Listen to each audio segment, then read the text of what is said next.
Dzamal Kraford, who comes off of the bench for the Clippers, is the second leading scorer on the team, averaging 16.6 points a game.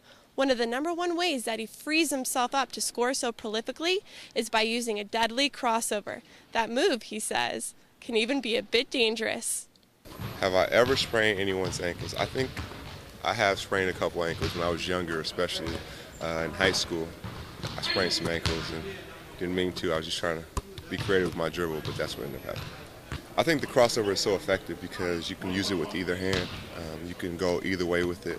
A lot of people don't want to be crossed over, so sometimes you set it up just by doing a regular straight line drive, and that sets up the crossover for later on in the game.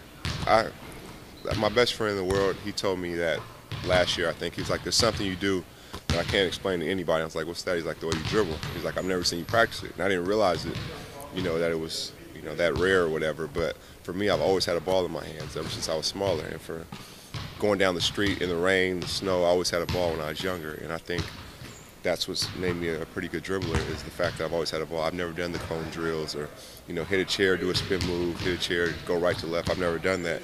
And I think that's what keeps defenders off balance, because it doesn't look like it's a drill, it doesn't look robotic, it just looks like it's kind of free-flowing. And I'm just using whatever they're doing against them.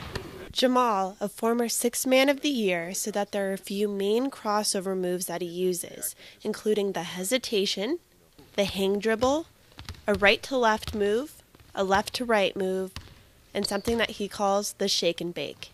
Okay, so the hesitation dribble is basically using the dribble through your legs, stutter stepping, and just giving some type of pause, either going left to right or right to left before you do a move. The hang dribble is going to come down and you pause a little bit because you're hanging it out there.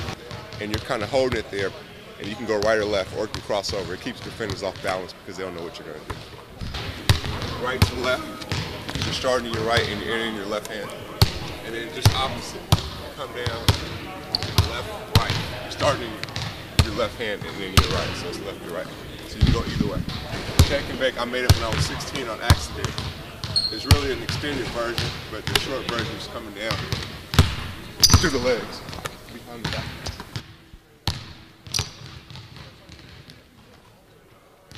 I think I realized I was so good at the crossover when I was 15 to 16. That's when I realized I could really use it as a weapon. Before that, I was just dribbling really without a purpose. But once I saw that it was effective, I saw I can keep it in my game. I go back and check a lot of film, and watching 3, 4, 5 years ago, seeing what moves I was doing then and how I can implement in my game now. Because you kind of evolve usually, and you don't get a chance to do what you've been doing. So luckily we have tape, and I can go back and look. And I use and steal some of those moves I was doing then and put it in my game now.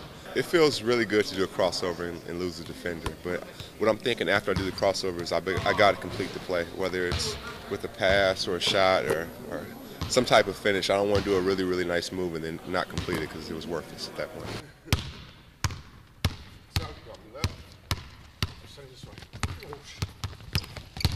Oh, shit. That's it, I'm done.